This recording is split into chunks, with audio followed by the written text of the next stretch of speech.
السلام عليكم ورحمة الله.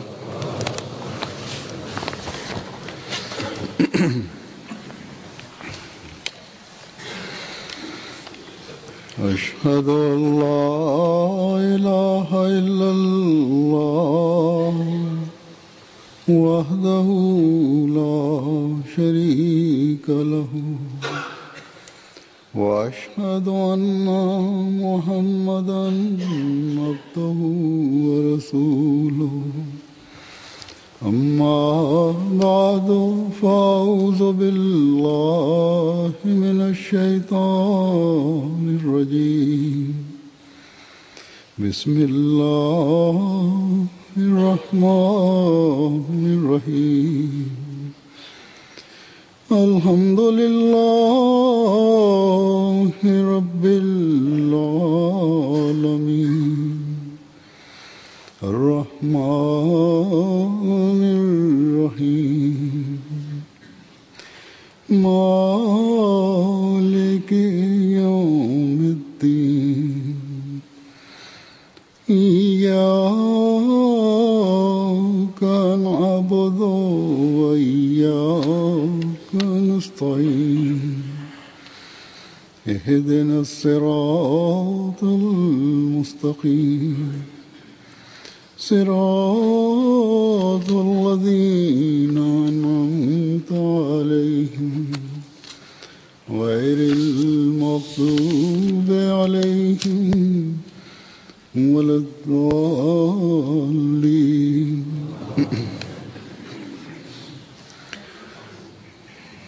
आज भी मैं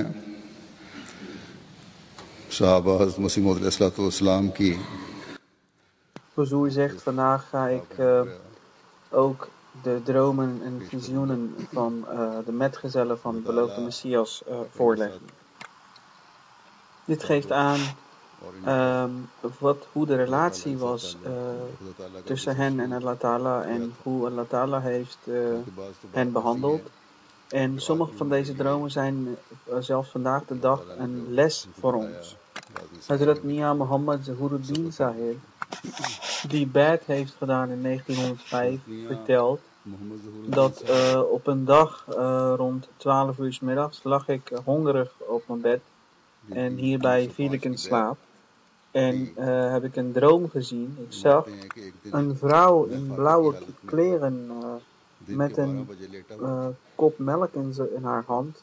Ze is bij mij thuis gekomen en ze heeft mij een glas melk aan mij gegeven en gezegd, Mia Sahib, dit is voor u, drink deze op. Toen ik het ging opdrinken, zei de vrouw tegen mij, hier zit suiker in, dus roer het goed aan om het op te lossen. Toen ik het ging roeren, ben ik wakker geworden. Hierop zei mijn vrouw die naast mij zat, ben je geschrokken? Ik zei, nee, ik ben niet geschrokken. Ik heb een droom gezien en ik heb die droom aan mijn vrouw verteld. Na 5 minuten werd er op de deur geklopt en inderdaad kwam er een vrouw in blauwe kleren. Zij was de moeder van een leerling van mij en ze had een glas melk in haar hand en ze zei tegen mij, drink het melk op. En ze zei daarbij ook aan, er zit suiker in, dus roer het goed aan. Hierbij zei mijn vrouw, dit is letterlijk de droom die u net hebt gezien. Dus het hoe zegt, Allah Ta'ala laat soms precies letterlijk dezelfde situatie zien, die in de dromen zien die straks gaan gebeuren. Dus om de hongerige situatie van een heilige man te verhelpen, heeft Allah Ta'ala gelijk actie ondernomen. Atheïsten kunnen wel beweren dat dit een pure toeval is, maar zoals u zegt, het kan geen toeval zijn. Het is juist het mechanisme van Allah Ta'ala, hoe hij een vrouw heeft geactiveerd om de honger van een heilige man te verhelpen. Maulwi Abdurrahim Sahib Nayyar, die in 1901 bed heeft gedaan, vertelt dat op een dag op middelbare school waar ik aangesteld was als leraar, En Molly Sherali Sahib was de जो इत्तला अल्लाह ताला पहले ख्वाब में दे रहा है, ये इत्तफाकी हासिल है। conrector van de school. यही We hadden meningsverschil over een sportactiviteit waarvan ik जिसने एक औरत के दिल में de एक leiding आदमी की भूख मिटाने gaf. का ख्याल डाला Ik was heel bezorgd over dit और meningsverschil. फौरी तौर पर En उसने उसको राजी कर दिया। nacht erop heb ik een tahajjud-gebed hier ook gebed voor gedaan. En hierop heb ik gezien dat er op een heel dun papier staat geschreven: no tournaments, no games. En verder, na een paar dagen ben ik ziek geworden. Dus in de tijd, gedurende de tijd dat die toernooi zou worden gehouden. En in die periode is ook heel veel geregend, waardoor Gurdaspur toernooicomité de toernooi heeft afgezet. En omdat hij zijn droom ook aan zijn leerlingen had laten weten, zijn ze heel blij geworden dat de droom is uitgekomen. Hierop zijn ze heel blij naar Qadian gegaan. En ik heb mijn hele droom beschreven naar beloofde Messias. Hierop heeft beloofde Messias geantwoord: wat uw droom is letterlijk uitgekomen en dit is teken van zuiverheid van uw hart. Zo reageerde beloofde Messias met blijdschap op de dromen en openbaringen van zijn metgezellen. Hazrat Sheikh Ata Muhammad Sahib vertelt, toen de zaak van het muur liep, dus het muur van de moskee waar de neven van beloofde Messias tegen waren en ze hadden daar een rechtszaak voor aangespannen, ging beloofde Messias naar Bartala voor die rechtszaak. Hierbij had beloofde Messias gezegd tegen zijn metgezellen dat als iemand een droom of een openbaring krijgt, dan moeten ze het beloofde Messias op de hoogte stellen. Allah Ta'ala had tegen beloofde Messias gezegd: je bent Yusuf Esani, dus de tweede Yusuf. Omdat het Yusuf alayhi ook door zijn broers gepijnigd was. En ik had ook een droom gezien dat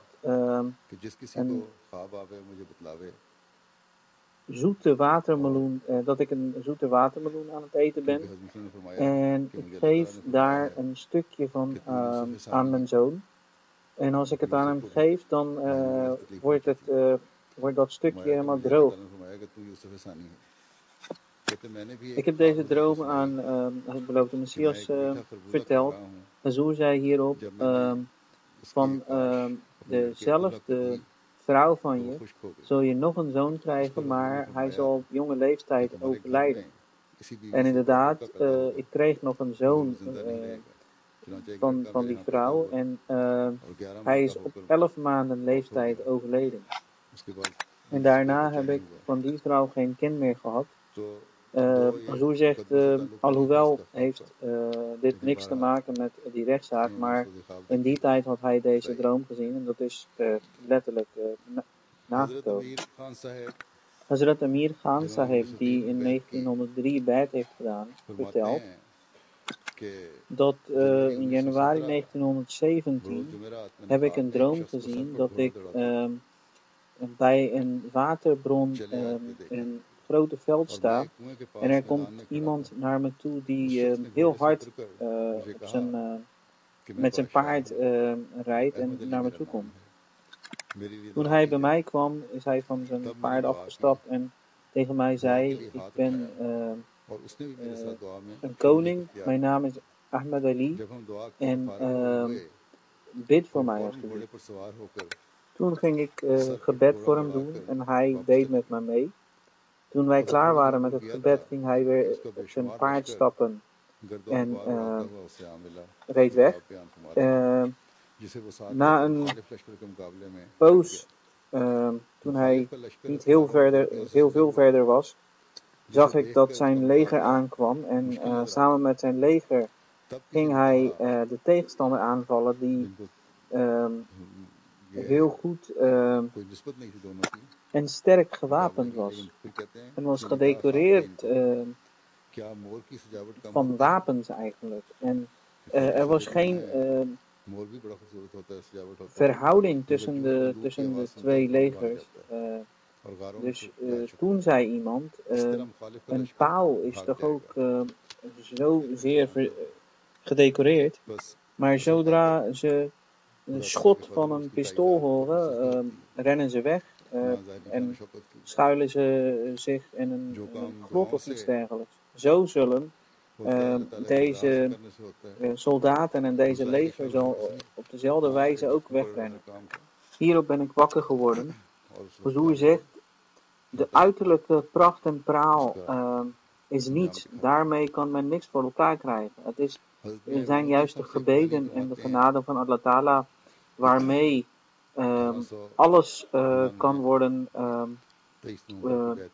verholpen en alles kan gedaan worden. Maar Allah Ta'ala heeft wel een tijd voor alles vastgelegd. En als die tijd aanbreekt, brengt het Allah Ta'ala tot vervulling. Hazrat Imamuddin Sahib Sekhwani vertelt, zijn bed is van 23 november 1889. Hij vertelt een kleine droom dat op een plek Kanda was Huzoer aan het wandelen. En hij zegt, ik heb 2 of 3 rupiah, minder dan 20 rupiah aan Huzoer gegeven. En daarmee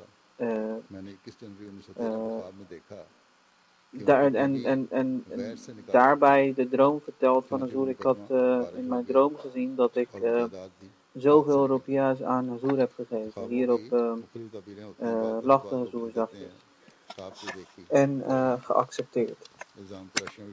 Hazrat Amir Khan Sahib, die in 1903 bed heeft gedaan, vertelt dat mijn oudere broer, Chaudhry Ata Muhammad Khan Sahib, had een zaak lopen betreffende een stuk grond.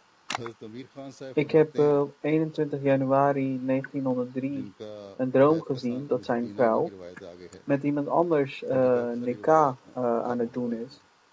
En dat was een droom. En resulteerde in het feit dat hij die zaak voor de stuk grond heeft verloren. Dus dat was eigenlijk de invulling van de droom. Dus hoe zegt sommige mensen als ze een dergelijke droom zien, dat zij al beginnen met anderen te claimen en raken bezorgd. Zoals zegt, dromen hebben verschillende invullingen. Hazrat Amir Khan Sahib vertelt dat op de nacht van 18 december 1912 heb ik een droom gezien dat er een zoon is geboren bij mij thuis en ik heb hem op mijn schoot en ik ben de Durud Sharif aan het lezen. Dus op 18 februari 1913 heb ik inderdaad een zoon gekregen en het geliefd op Masih Awwal Raziallahu Ta'ala Anhu heeft hem Abdullah Khan genoemd. En ik had een droom gezien dat de zoon die ik had gekregen was zwak. Wel een mooie zoon, maar een zwakke zoon. En hij vertelt in 1938 dat op een 24-jarige leeftijd is hij nog steeds een zwakke jongen. Hij vertelt nog een droom dat ik op de nacht 24 november 1913 een hindoe heb gezien. Hij had een ernstige huidziekte, maar toch een sterk lichaam. En door zijn sterke lichaam te laten zien aan de jonge jongens, leidde hij hun tot Rahbaniyat. Rahbaniyat is eigenlijk het niet trouwen en alleen maar bezig zijn met de religie. Door nikkel te verkleuren, deed hij alsof hij goud maakte voor de jonge jongens. Hierop zei ik tegen hem, ik zal zelf goud maken. En je maakt op jouw wijze goud en dan zullen we achteraf toetsen. En ik zal jouw stuk goud verwarmen en dan met een hamer erop slaan. Om te laten zien dat het geen goud is, maar een verkleurde metaal. Toen zei hij schamend, doe dat alsjeblieft niet. Ik zal me heel erg schamen. Toen begon ik tabligh te doen aan die jonge jongens die leerlingen waren van die hindoe. En deze hindoe ging ook meeluisteren. En tabligh was eigenlijk om hen de nadelen van Rahbaniyat te vertellen en de waarheid van de islam hen voor te leggen. En toen zij beïnvloed raakten door mijn tabligh, zeiden ze, voordat u weggaat, lees alsjeblieft een stukje van het boek van de beloofde Messias ons voor. Hierna heb ik tegen de hindoe gezegd, kijk, Allah Ta'ala heeft aan de mensen krachten gegeven. En als men deze krachten op een goede wijze gebruikt, dan heeft hij daar voordelen van. En als deze krachten niet worden gebruikt, dan resulteert het in een nadelig effect. Zoals Allah Ta'ala genade heeft toegekend aan de natuur van een mens. En hierbij, als voorbeeld, als iemand onrecht heeft gedaan tegen iemand anders, en als hij een rechtszaak tegen hem aanspant, voor die onrecht wat tegen hem is gedaan, als een derde persoon niet als een getuige wil optreden in die rechtszaak,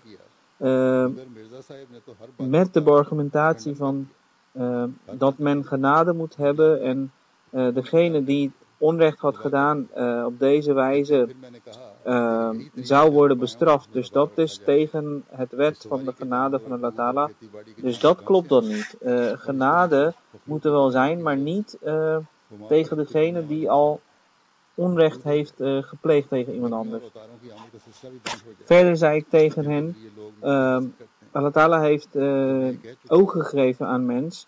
En als men geen gebruik maakt van de ogen, zal hij nadeliger zijn. Als iemand een stuk grond heeft en daar door het gebruik maken van zijn ogen daar niet gaat werken en niet gaat oogsten, wat voor voordeel zal die daaruit halen? Op deze voorbeeld van mij begonnen een aantal landbouwers die daar zaten als leerlingen van de hindoe, dat Allah Ta'ala heeft de kracht die Allah Ta'ala aan men heeft gegeven om zich voort te planten. Als men daar geen gebruik van maakt, waar komen dan mooie kleine kinderen dan vandaan? Hierop zei ik tegen hen van deze hindoe die jullie leraar is, als zijn ouders niet bij elkaar waren gekomen, waar vandaan zou hij dan zijn gekomen? Deze voorbeeld heeft de hindoe ook zeer beïnvloed. En hij zei, in de eerdere tijden hebben deze Rahbaniyat altijd goed gevonden door mensen, maar en niemand heeft gekeken en aandacht besteed aan deze beargumentering. Maar Mirza Sahib heeft alles zichtbaar gemaakt en alles verhelderd. Toen zei ik verder, als we dezezelfde methode blijven aanhouden, dan zullen er ook geen dieren meer zijn voor het transport en voor landbouw en voor melkproducten en dergelijke die en de dieren die voor andere voedsel voor ons zorgen. En hetzelfde dan geldt ook voor de profeten, die voor het lijden van de mensen zorgen en om mensen op het rechte pad te leiden komen. Die zullen er ook er niet meer komen en zijn. En toen zag ik dat het Khalifatul Masih al-Afdal wees naar zichzelf en zei van dat je Darsul Koran van mij dat je daar voordeel van hebt door Darsul Koran van mij bij te wonen. Als je rahib was geworden, zou je hier ook geen profijt van kunnen hebben. Toen ik wakker werd, begreep ik dat die huidziekte die hindoe had, is ook door het feit dat hij een gedrag toont tegen de natuurwet in. Zijn parlementen bezig om tegen de wetten van Allah Ta'ala wetten in te stellen en verschillende groeperingen zijn bezig om hiervoor hun standpunten naar voren te brengen. Dus in zo'n situatie komt de wet van Allah Ta'ala ook in werking en resulteert in vernieling van de volken die met dit soort zaken bezig zijn. Dus als u zegt, vandaag de dag, Ahmadis die bijna in heel de wereld verspreid zijn, dienen istighfar te doen om rein te kunnen blijven van al dit soort zaken. Hazrat Abdul Sattar Sahib, zoon van Hazrat Abdullah Sahib, die in 1892 een bed heeft gedaan, vertelt dat zijn vrouw in een droom heeft gezien dat zij van beloofde Messias 2 rupiah heeft ontvangen. Dus toen beloofde Messias de zaak is geëindigd, heeft beloofde Messias hem 2 rupiah gegeven en die heeft hij aan zijn vrouw gegeven. Zo is deze droom uitgekomen. Verder vertelt het Amir Khan Sahib dat op 1 juni 1905 heeft hij een droom gezien dat ik uit schoon water vissen aan het vangen was, dat er opeens stevig begon te stormen en het werd maar iets minder dat er een aardbeving kwam. En toen ik het zag, ging ik in sajda. En in sajda ging ik het volgende lezen. Ya hayyu ya qayyum bi rahmatika astaghis.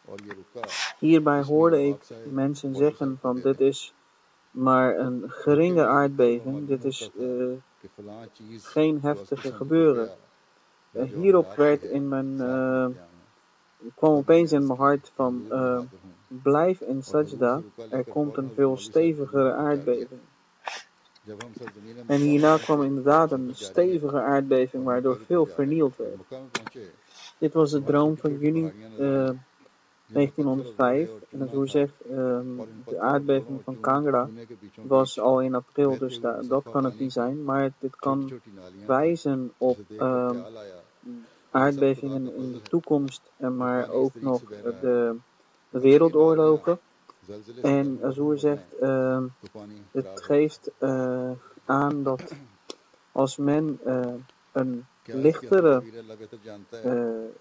aardbeving heeft gezien, dan moet men niet nalatig erover gaan doen, maar juist voor Allah Ta'ala gaan buigen voor wat er nog in de toekomst gebeuren kan. Alleen dan kan men worden veiliggesteld van allerlei catastrofen.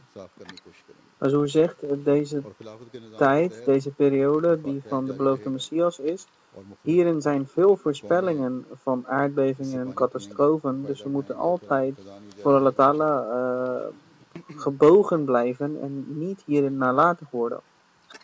Hazrat Amir Khan Sahib vertelt verder dat op 29 mei 1905 heb ik in een droom gezien dat veel storm aanwezig was en dat de mensen onder een grote boom aanwezig waren.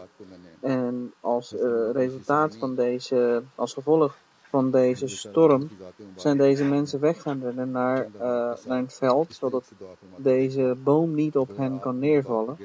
Maar er waren nog andere mensen, andere arme mensen die in dat veld aanwezig waren, die zijn juist onder het schaduw van die boom gaan toevluchten. En ze hebben zich daar gaan schuilen. Zodra ze onder die boom waren, zijn de mensen in het veld omgekomen door die storm. En gelijk hierbij begon ik het volgende te lezen. Het is de brief waarvan de einde zo is. Zoals u zegt, meestal zijn de armen die als eerste gaan geloven in profeten in vergelijking tot de rijke mensen. Dus de Amir Khan heeft verteld dat op 25 juli 1905 heeft hij een droom, een beloofde Messias gezien die in zijn huis aan het bidden was.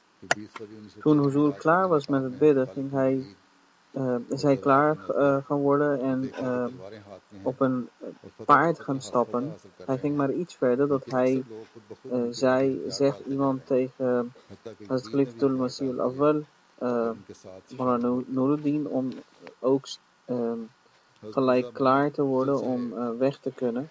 En heeft een brief gegeven aan Maulvi Sahib om aan Hakim Maulana Nuruddin Sahib te geven. In deze brief stond waarschijnlijk dat hij geld en waardevolle spullen en juwelen moest meenemen. Dus ik heb deze brief naar Hakim Maulana Nuruddin Sahib gebracht. Wij gingen richting Mekka vertrekken en toen wij in de buurt van Mekka aangekomen waren, zagen wij vele kleine heuvels en tussen de heuvels door zagen wij schoon water stromen in kleine kanaaltjes. En toen kwam in mijn hart van het is genade van Allah Ta'ala dat het schoon water stromend is. Indien er een aardbeving zou zijn, zou dit alles ontregeld worden. Dus hoe zegt wat de echte invulling van deze droom is niet achterhaald, maar dit zou kunnen betekenen dat de dienaren van beloofde Messias zullen vanuit Mekka de hele wereld gaan veroveren en de ware kennis van islam zullen verspreiden. En dit zal door blijven vloeien door middel van khilafat. Als het Amir Khan Sahib vertelt dat enkele dagen voor het overlijden van Hazrat Khalifatul Masih de eerste heb ik in de droom de zonverduistering gezien. En hieruit heb ik opgemaakt dat het de overlijdensgebeurtenis van Khalifatul Masih al-Awwal zou betekenen. Hij vertelt dat op de nacht van 12 op 13 januari 1938 heb ik Hazrat Khalifatul Masih de tweede in droom gezien dat hij met sommige andere mensen aan het bidden was en zodanig dat Khalifatul Masih hun aan het beschermen was door om hen heen te lopen en Chaudhry Fateh Muhammad Sahib was samen met hem. En ze hebben geen schoenen aan. Dus op 13 januari heeft Huzur gebed gedaan voor de zoon van Aziz Ahmad Sahib. En Fateh Muhammad Sahib heeft hiervan al aankondiging gemaakt vooraf. Verder schrijft hij dat in november 1912 heeft hij het geliefde Masih de eerste in zijn droom gezien, zeggende dat wij kunnen het niet uitstaan dat de afgodendienaren de profeet Mohammed sallallahu alaihi wasallam blijven uitschelden en dat wij hier niks op doen. Wij willen juist dat deze afgodendienaren, voordat zij het maximum bereiken van hun uitscheldingen, al worden vernieuwd. Ik heb later deze droom aan Hazrat al-Masih verteld en Hazur zei, dit is een gezegende droom. Verder schrijft hij dat op 20 februari 1913 heeft hij Khalid bin Walid en Zarar bin Asghar gezien dat ze zwaarden in hun handen hebben en dat zij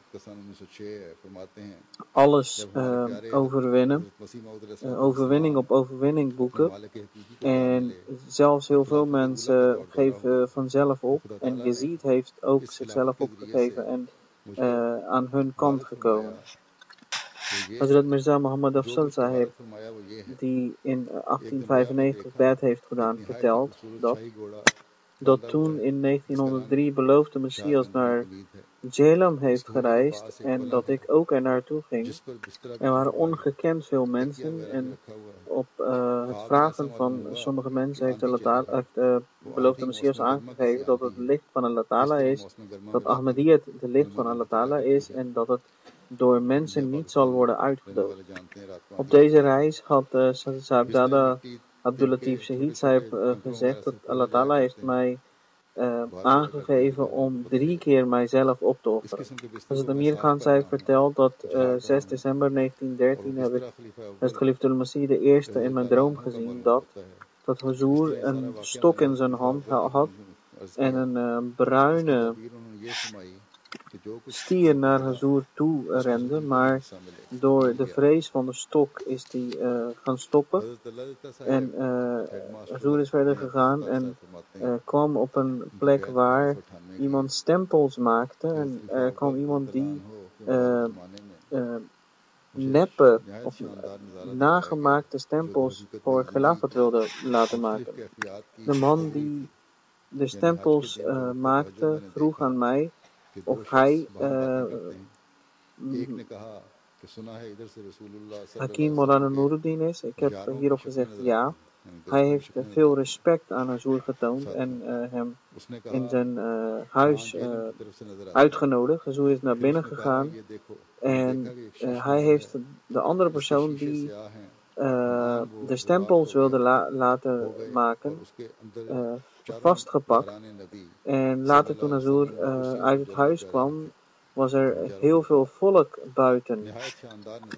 En degene die deze stempels wilde laten maken, die is door de drukte heen gaan vluchten. Ik ben achter hem aangegaan, maar ik kon hem niet meer vinden. Hij vertelt dat deze droom wees erop op de lange ziekte van geliefde al-Masih de eerste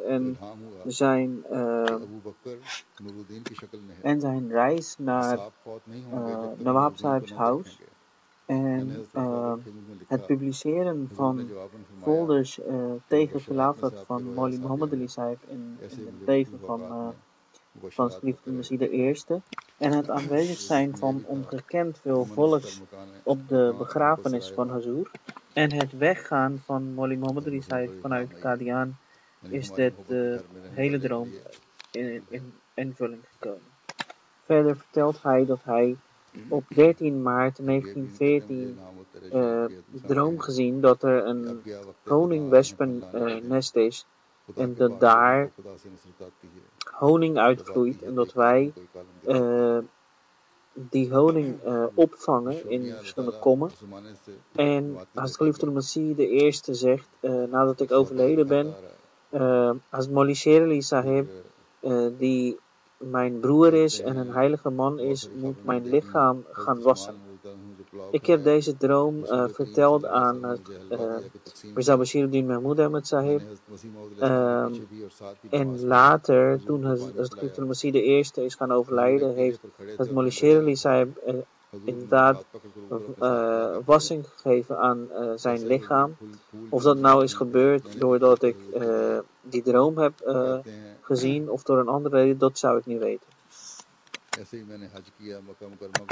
Hazrat Khairuddin Sahib, die in 1906 bed heeft gedaan, vertelt: toen onze geliefde beloofde Messias is gaan overlijden en geliefde Messias de eerste geliefde geworden, heb ik een droom gezien dat er een paard is, een mooie paard is, en naast deze paard is er een bed en gelijk hierna begint het hard te waaien in zomerse weer. En door het hard waaien is er wat aarde en kleine steentjes op de bed gekomen. En het bed van het geliefde Messias de eerste. En ik ben dekbed, overtrek en dergelijke en het bed aan het schoonmaken. Deze droom heb ik aan het geliefde Messias verteld. En hij heeft aangegeven dat hetgeen wat aan mij is gegeven, je hebt daar een deel van gekregen. Als Aladita Sahib, die in 1898 bed heeft gedaan, vertelt: gedurende de kalifaatperiode van geliefde Messias de eerste heb ik op de tijd van Tahajjud, toen ik op Hajj was, gezien, in een droom gezien, dat ik hoor dat ik mensen hoor zeggen dat vanaf hier zie je metgezellen van profeet Mohammed sallallahu alaihi wasallam. En toen zei iemand: je ziet ze vanaf Jehlam. Hierop zei iemand: kijk maar, ik zag dat er een paleis gemaakt van glas aanwezig was, waarvan het glas helemaal zwart was. Opeens werd het helder. En ik zag 4 khalifa's van profeet Mohammed sallallahu alaihi wasallam daar zitten. En daarna verdwenen ze en bleef alleen Hazrat Usman radhiyallahu ta'ala anhu daar zitten. Toen verdween hij ook en toen zag ik alleen maar Abu Bakr Siddiq radhiyallahu ta'ala anhu daar zitten. En ik zag dat het gezicht van het Abu Bakr Siddiq radhiyallahu ta'ala anhu precies het gezicht van Hazrat Hakim Maulana Nuruddin Sahib radhiyallahu ta'ala anhu was. Dus later heb ik deze droom aan het geliefde Messias verteld en Huzur zei dat het een heilige droom is. Verder heeft hij ook openbaringen gehad die eigenlijk de versen waren van de gedichten van de beloofde Messias. Verder heeft hij dromen gezien dat Hazrat Usman radhiyallahu anhu heeft hem rijst gegeven en profeet Mohammed sallallahu alaihi wasallam heeft hem zoetigheid gegeven om uit te delen aan mensen. Hij heeft ook gezien dat hij achter de beloofde Messias heeft gebeden en naast hem gebeden en water voor Huzur heeft gebracht. Huzur stond op een heuvel en ik was in het gat. Huzur heeft mij uit het gat getrokken en naast hem laten staan. Verder heeft hij gezien dat Huzur bloemen aan het plukken was en hij ging meeplukken. Verder heeft hij Hajj gedaan in zijn droom en na het Hajj zag ik heel veel bomen van verschillende vruchten. Het Moli Ghulam Rasul Sahib Razeki heeft op 11 mei 1936 gezien dat Viceroy is gekomen naar Qadian en ik heb Ahmadis als eerste hem laten ontmoeten. Ik en Maulana zijn samen en Viceroy denkt dat Maulana hem wil vermoorden en ik heb goede relatie met Viceroy. Ik zeg tegen Viceroy: je hebt geen gevaar van Maulwi Sahib, ik ben verantwoordelijk voor hem. Dat is het Sheikh Mohammed Ismail Sahib die bed heeft gedaan in 1894 verteld dat hij in een droom heeft gezien dat er in een grote tuin zijn armen aan de ene kant en de rijken aan de andere kant zich verzameld hebben. De rijke mensen hebben het Moli Abdul Karim Sahib Sialkoti als leider gekozen en de armen hebben mij als leider gekozen. Besloten werd dat Moli Abdul Karim Sahib Sialkoti zal eerst toespraak houden en ik zal als antwoord daarop mijn toespraak houden.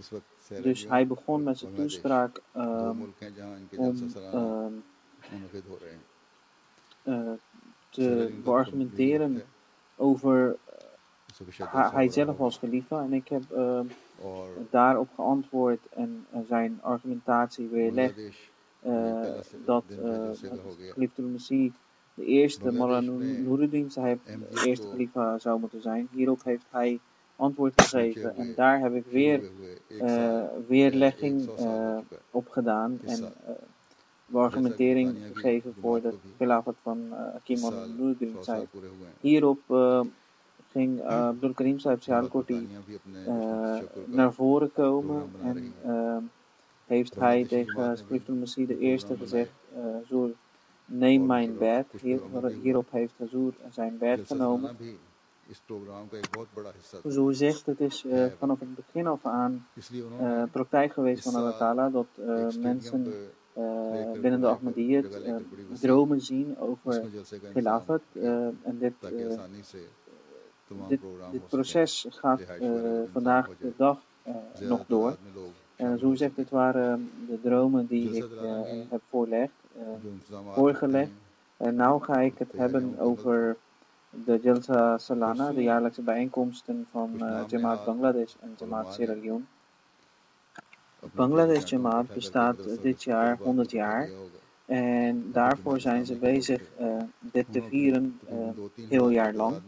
En een van de programma's is Jalsa Salana. En door deze reden hebben ze dit jaar een grotere plek gehuurd, een stadion gehuurd. En daarin zou worden gehouden zodat zoveel mogelijk mensen, en een groter aantal mensen dit jaar mee zou kunnen doen. Eergisteren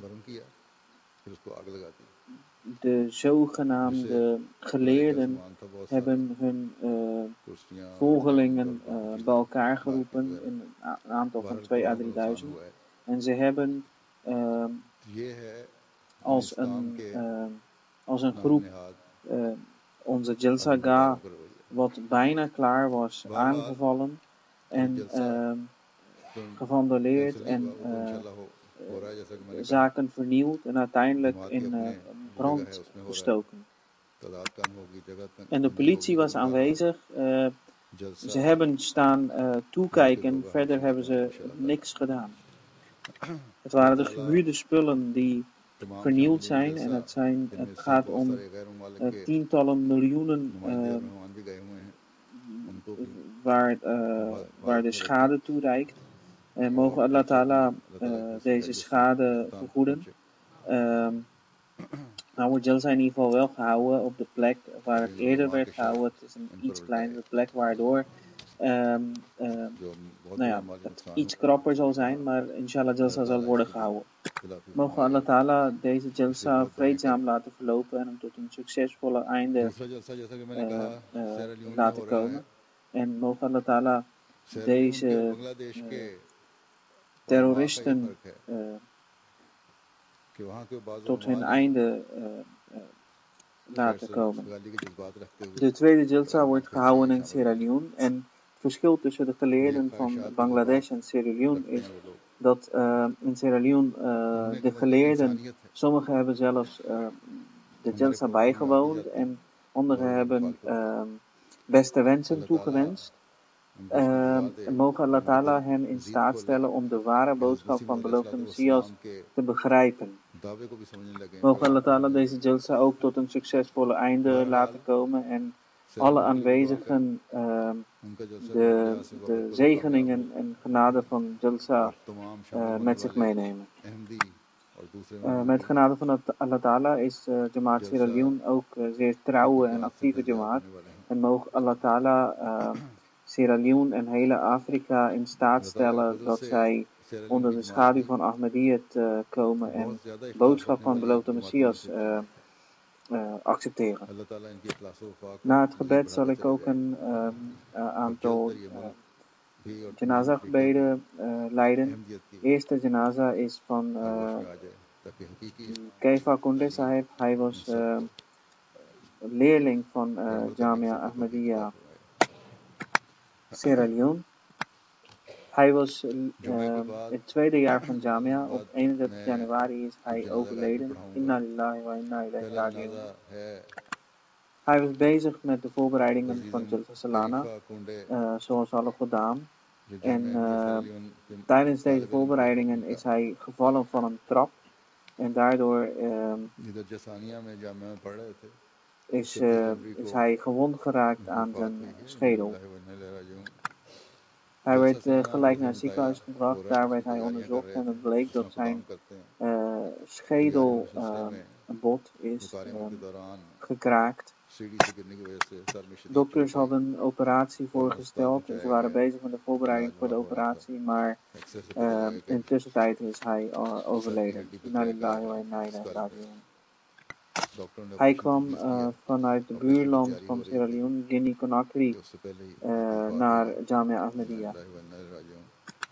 Hij was zeer nobel en zeer hardwerkend en een trouwe leerling. Toen hij Ahmadi werd en besloot om naar Jamia te gaan, werd tegenstand geboden door zijn ouders. Maar toen hij afgelopen jaar in vakantie naar zijn huis ging, zagen zijn ouders een sterke verandering, in positieve zin, in hun zoon. En hierop hebben ze ook bed gedaan in Ahmadi geworden. Zijn vader heet Fasekune Kunde en zijn moeder heet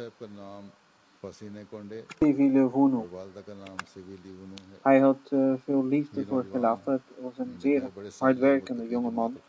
En welke verantwoordelijkheid hem ook werd gegeven, deed hij zijn uiterste best om dat te vervullen. Hij zei altijd tegen zijn vriend om te bidden dat wanneer ik ook doodga, dat ik doodga terwijl ik Ahmadi ben. Tweede janaza is van Chaudhry Bashir Ahmed Saraf Sahib, ex-voorzitter Halka West, Daska. 24 november 2012 is hij overleden. Inna lillahi wa inna ilaihi raji'un. Hij was zoon van Ya'Latta Sahib radhiyallahu ta'ala anhu, die de metgezel was van de beloofde Messias. Hij is 61 jaar, hij heeft 61 jaar lang verschillende functies binnen de Jamaat vervuld. 16 jaar is hij Qaid Majlis Qudam al-Anbiya geweest. 36 jaar secretaris Financiën. 25 jaar secretaris Rishta Nata. 22 à 23 jaar voorzitter Jamaat. En 10 jaar Amir Halka geweest. Hiernaast werd hij 40 keer vertegenwoordiger van Shura geweest. Hij was zeer nobel, gastvrij, zachtaardig, trouw aan Khilafat en Nizam Jamaat en deed significant opofferingen. Was zeer oprecht en godvrezend en heeft de mogelijkheid gehad om 3 verschillende khulafa's te dienen. In Daskakot heeft hij ook een stuk grond gekocht en daar een moskee laten bouwen. Hij was een zeer dappere man. Zelfs de niet-Ahmadis waren onder indruk van zijn persoonlijkheid. Hij is ook 3 keer Asira Nirahimola geweest en hij heeft een vrouw en 3 dochters en 3 zonen achtergelaten. Mogen Allah Ta'ala hem zegenen. De derde janaza is van Mokhtar Abdul Ghaffar Sahib, die op 5 februari 2013 is overleden. Inna lillahi wa inna ilaihi raji'un. Hij was in Rawalpindi, Pakistan. En tot op de laatste leeftijd had hij geen ziektes. Ondanks 97-jarige leeftijd ging hij op de tweede verdieping met de trap omhoog en omlaag. Op de dag van het overlijden heeft hij gegeten en om 6:30 s'avonds. Hij heeft niet gegeten en gezegd dat hij alleen medicijn wil hebben. 10:00 s'avonds toen de kleinzoon in zijn kamer ging, lag hij zonder te bewegen en had geen reactie. Hij werd naar het ziekenhuis gebracht en daar hebben ze geconstateerd dat hij inderdaad overleden is. Inna lillahi wa inna ilaihi raji'un. Hij werd geboren in 1916 en zijn familie was een van de eersten vanuit de Kashmir. Zijn opa Haji Omar Dar Sahib en zijn vader Abdul Qadir Dar Sahib waren de metgezellen van beloofde Messias. Zo was zijn oom Abdurrahman Sahib ook een metgezel van beloofde Messias. De zwager van zijn opa Mohammed Ramzan Bhatt Sahib verbleef in Mohalla Kashmiria in Sialkot. In een bekende moskee in de buurt ging hij meestal. En daar kwam ook Maulwi Abdul Karim Sahib Sialkoti en daar predikte hij. En als gevolg daarvan heeft zijn opa besloten om naar Qadian te gaan. Zijn opa ging eigenlijk vertrekken vanuit zijn huis voor Hajj, maar door een epidemie is dat niet doorgegaan. Maulana Abdul Karim Sahib Sialkoti heeft tegen hem gezegd: u zou op een heilige reis gaan, maar de beloofde Messias is gekomen in Qadian en profeet Mohammed sallallahu alaihi wasallam heeft gezegd dat je moet hem niet alleen maar accepteren, maar je dient ook mijn salam tot hem te brengen. Dus laten we naar Qadian gaan en ga maar zelf toetsen of hij inderdaad de waarheid spreekt. Toen ze daar in Qadian aankwamen, was een vraag- en antwoord sessie bezig met de beloofde Messias in de moskee. En hij zegt, mijn opa dacht opeens van, laat ik ook een vraag in mijn hoofd houden en als beloofde Messias zonder de vraag te stellen het antwoord daarop geeft, dat betekent dat hij de ware Messias is. En inderdaad, beloofde Messias heeft iets verteld waaruit dus het antwoord kwam op de vraag die hij in zijn hoofd had. En hierdoor is mijn opa dus heeft geloofd dat beloofde Messias inderdaad de ware Messias is en heeft hij bed gedaan. En hij heeft gelijk een brief geschreven naar zijn schoonzoon dat een stuk grond wat eigenlijk van zijn broer was en hij heeft niet aan hem gegeven om dat gelijk te regelen en over te maken aan zijn broer. Dit was het eerste resultaat van zijn bed. Daar Sahib had Madrasa Ahmadiyya in Madrasa Ahmadiyya opleiding gevolgd en daarna in Jamia Ahmadiyya gekomen en afgestudeerd tot Maulvi Fazil. Zijn vrouw was al overleden in 2005. Hij heeft 2 zonen en 2 dochters. Hij vertelt dat een keer werd zijn vader ziek en hij ging naar Schrift al-Masih II en Hazur ging ergens weg.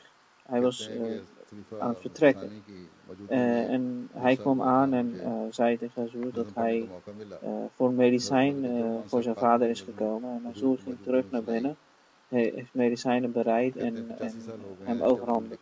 Dus dit was een zeer liefdevolle relatie van Hazur met deze familie.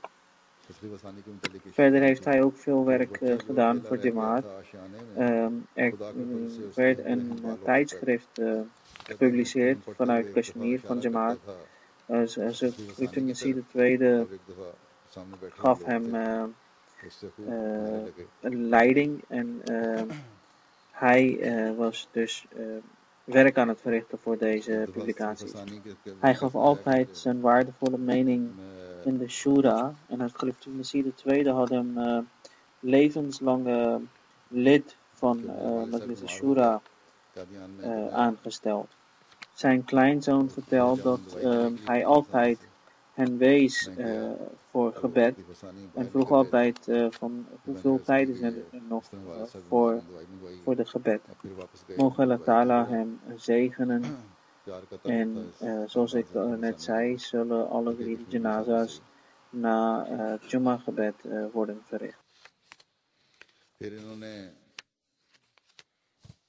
जमात के भी काफ़ी काम किए हैं रफ़ी फसानी ख़ास काम इनसे लेते रहे इनको वहाँ से एक इस्लाह एक रसाला निकलता था कश्मीर से उसकी रहनुमाई भी रफ़ी फसानी फरमाया करते थे उसमें इनको लिखवाया पढ़ाई का मुकम्मल करने के बाद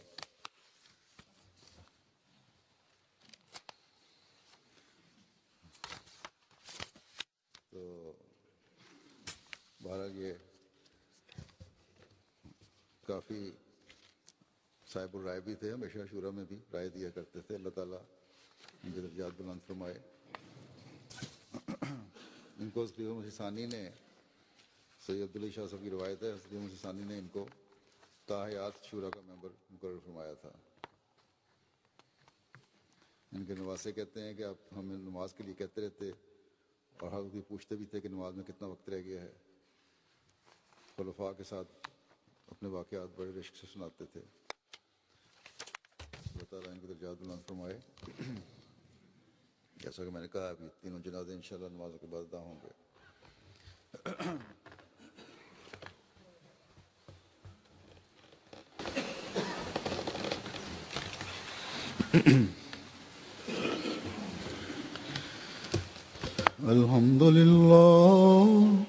अल्हम्दुलिल्लाह नहमदुहु व नस्तईनुहु व नस्तगफिरुहु व नु'मिनु बिही व नतवक्कलु अलैहि व नऊज़ु बिल्लाहि मिन शुरूरि अनफुसिना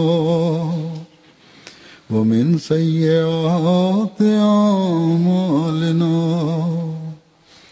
من يهده الله فلا مضل له ومن يضلل فلا هادي له ونشهد أن لا إله إلا الله ونشهد أن محمدا عبده ورسوله عباد الله رحمكم الله إن الله يأمر بالعدل والإحسان وإيتاء ذي القربى وينهى عن الفحشاء والمنكر والبغي يعظكم لعلكم تذكرون اذكروا الله يذكركم